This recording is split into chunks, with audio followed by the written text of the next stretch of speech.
Assalamualaikum warahmatullahi wabarakatuh. Alhamdulillahilladzi anzalal Qur'an hudan linnasi wa bayyinatin minal huda wal furqan. Asyhadu an la ilaha illallah wahdahu la syarikalah wa asyhadu anna Muhammadan 'abduhu wa rasuluh la nabiyya ba'da amma ba'du. Perkenalkan, nama saya Doni Syahbana, NPM 1921010148 dari Prodi Hukum Keluarga dari Fakultas Syariah.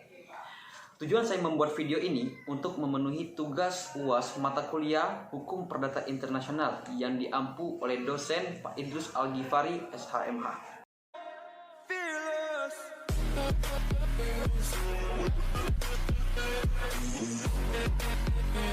Materi yang pertama, pengertian hukum antar tata hukum.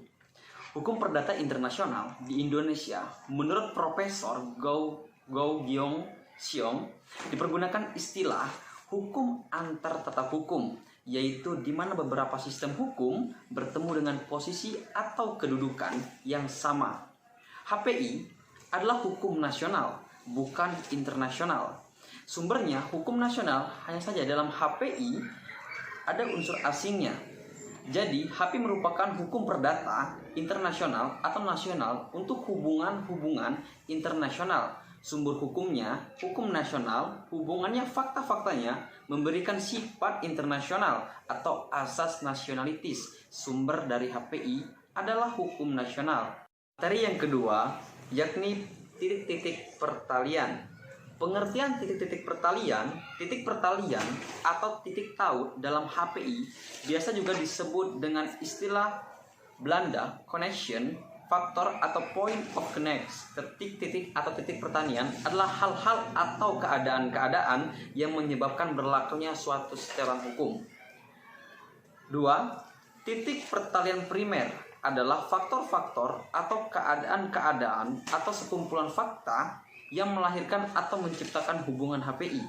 Titik-titik primer untuk hak.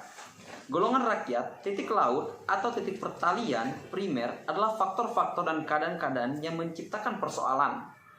Hukum perdata internasional, faktor yang menimbulkan isu HPI yaitu 1. Kewarganegaraan, 2. Domisili, yang ketiga tempat kedudukan badan hukum. C. Titik pertalian sekunder. Dalam titik pertalian sekunder ini, yakni faktor-faktor atau sekumpulan fakta yang menentukan hukum yang mana harus digunakan atau berlaku oleh suatu hukum, hubungan HPI, yang termaksud dalam titik pertautan sekunder. Yang pertama ini titik terletak benda. Yang kedua, tempat dilangsungkannya perbuatan hukum. Yang ketiga, tempat dilangsungkannya atau diresmikannya perkawinan. Yang keempat, tempat ditandatanganinya kontrak. 5. Tempat dilaksanakannya perjanjian. Keenam, tempat terjadinya perbuatan melawan hukum. Yang ketujuh, pilihan hukum. Yang kedelapan, kewarganegaraan. Yang kesembilan, bendera kapal dan pesawat udara. Yang kesepuluh, domisili. Yang kesebelas, tempat kediaman. Materi yang ketiga, yakni prinsip kewarganegaraan dan prinsip domisili. Negara-negara di dunia menganut dua prinsip. Yang pertama, prinsip kewarganegaraan, yaitu status personil orang. Yang kedua, prinsip domisili, yaitu status personil seseorang ditentukan oleh hukum yang berlaku di domisilinya. Pada dasarnya, yang disebut dengan prinsip domisili adalah negara atau tempat menetapnya yang menurut hukum dianggap sebagai pusat kehidupan seseorang. Pengertian hukum domisili ini sesungguhnya dari hukum Inggris. Hukum domisili ini didasarkan pada kediaman permanen seseorang.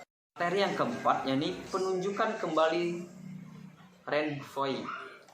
Konsep si renvoi sesungguhnya merupakan penyimpanan terhadap suatu alur pikir dalam HPI yang selalu diarahkan untuk menetapkan sistem hukum yang diberlakukan.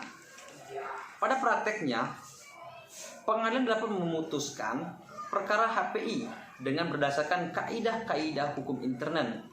Sistem hukum lainnya selain lex, apabila diyakini mampu memberikan putusan yang lebih baik dan adil secara umum, renvoi adalah menunjukkan kembali atau penunjukan lebih lanjut oleh kaidah-kaidah HPI dari suatu sistem hukum asing yang ditunjukkan oleh kaidah HPI lex fori.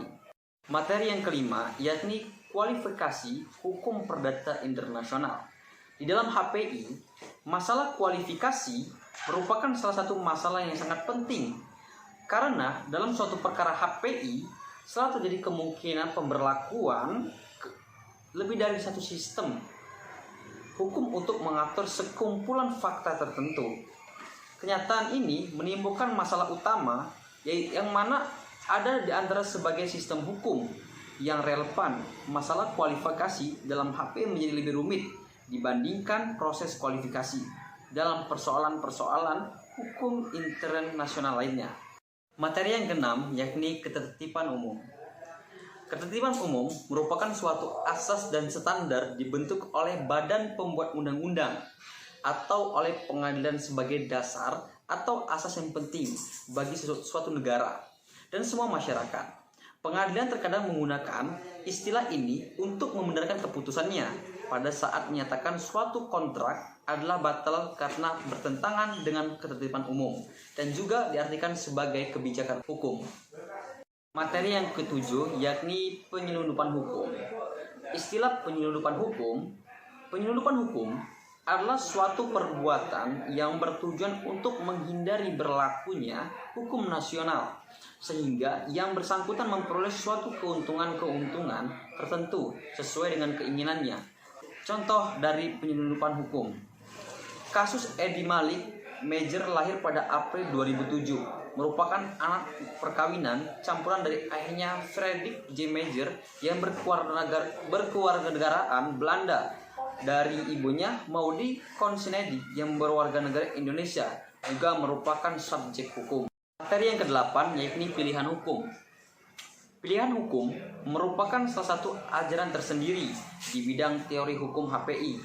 Pilihan hukum merupakan salah satu ajaran tersendiri di bidang teori umum hukum perdata internasional atau yang lazim disebut dengan part autonomy. Pilihan hukum adalah kebebasan yang diberikan kepada para pihak dalam menentukan atau memilih hukum mana yang akan berlaku dalam perjanjian mereka yang bersifat internasional. Materi yang ke-9 yakni hak-hak yang telah diperoleh. Istilah hak-hak yang diperoleh menurut Profesor Sudargo Gautama dalam HPI, masalah vested rights ini dikemukakan untuk mempermasalahkan sejauh mana perubahan-perubahan yang terjadi terhadap fakta-fakta yang akan mempengaruhi berlakunya kaidah-kaidah hukum yang semula digunakannya. Dapat didefinisikan sebagai suatu perbuatan yang dilakukan di luar forum dapat menerbitkan suatu hak yang melekat pada pihak penggugat akan dilaksanakannya atau diakui oleh forum tempat hak itu diajukan sebagai perkara. Materi yang ke-10 yakni persoalan pendahuluan. Persoalan pendahuluan merupakan keputusan terakhir dari suatu persoalan HPI yang diajukan di hadapan hakim suatu negara tergantung dari pemecahan terlebih dahulu daripada suatu persoalan lain. Persoalan inilah yang dinamakan dengan persoalan pendahuluan. Persoalan yang harus dipecahkan lebih dahulu ini ditampilkan ke muka jika dalam suatu persoalan pokok yang diajukan di hadapan hakim telah menjadi pasti hukum. Manakah yang harus dipergunakan dalam menyelesaikan permasalahan pokok ini? Materi yang ke-11 yakni penyesuaian HPI. Pengertian penyesuaian.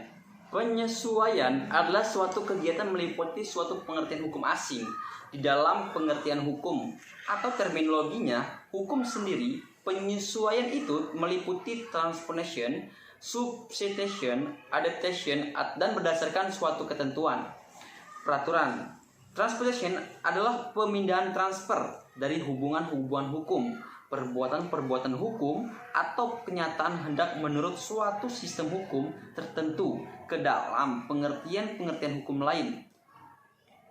Substitution adalah pengertian hukum sendiri digantikan dengan pengertian hukum asing yang sama nilainya.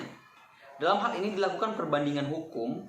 Adaptation adalah penghalusan hukum dengan mengombinasikan pengertian-pengertian hukum yang saling berkaitan.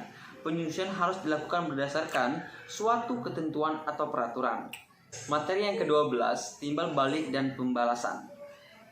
Persoalan timbal balik dan pembalasan ini berhubungan erat dengan masalah pemakaian hukum asing apabila sudah dipastikan dalam suatu peristiwa HPI apakah ia merupakan applicable, maka bagi hakim pengadilan perkara bersangkutan belum sampai secara konkret selalu sudah dapat mempergunakan hukum asing ini. Pengecualian terhadap pemakaian hukum asing ini terjadi antara lain dalam bentuk ketertiban umum. Ketemukan dalam pengecualian berikutnya, yakni apabila dalam hal-hal tertentu yang diharapkan hanya terjadi hukum asing ini tidak dapat dipergunakan karena tidak terpenuhi syarat timbal balik atau harus dilakukannya pembalasan. Materi yang ke-13 yakni pemakaian hukum asing. Pengertian hukum asing adalah hukum yang berlaku di negara lain atau negara asing di luar wilayah. Pada umumnya, hukum asing itu lebih mengarah pada proses hukum maupun aturan hukum dari suatu negara lain. Pemakaian hukum asing dalam HPI dapat dikelompokkan sebagai berikut. 1. Hukum asing dianggap sebagai hukum. Hukum asing dianggap sebagai fakta. Hukum asing dianggap sebagai hukum nasional. Yang pertama lagi memunculkan permasalahan pemakaian. Yang pertama, apakah hak-hak dan kewajiban yang dimiliki seseorang berdasarkan kaedah-kaedah hukum suatu hukum asing tertentu berlaku atau tidak perlu diakui oleh Felix Faure. 2. Bila seseorang warga negara Cina berdasarkan hukum Cina sebagai pemegang hak milik suatu negara atau suatu benda bergerak kemudian mengubah kewarganegaraannya menjadi Indonesia, apakah menurut hukum Indonesia benda bergerak memilikinya atau tetap diakui? 3. Apabila hukum Indonesia menganggap bahwa pemilikan terhadap suatu benda bergerak yang dianggap salah menurut hukum Cina akan sah menurut hukum Indonesia, sehingga dapat dikatakan bahwa pengadilan Indonesia menerima prinsip hak-hak yang telah diperoleh pemakaian hukum asing Western Right. Hak-hak yang dimiliki seseorang berdasarkan kaidah hukum asing dapat diakui dalam Ius Lex Faure selama pengakuan undang-undang tidak bertentangan dengan kepentingan umum masyarakat. Mungkin hanya itu yang dapat saya sampaikan. Unzur maqala udatan zur manqala. Jangan melihat orang yang menyampaikan, tapi lihatlah apa yang disampaikan. Orang yang menyampaikan hanyalah pemuda yang fakir harta, fakir ilmu, fakir akan segala hal. Wassalamualaikum warahmatullahi wabarakatuh.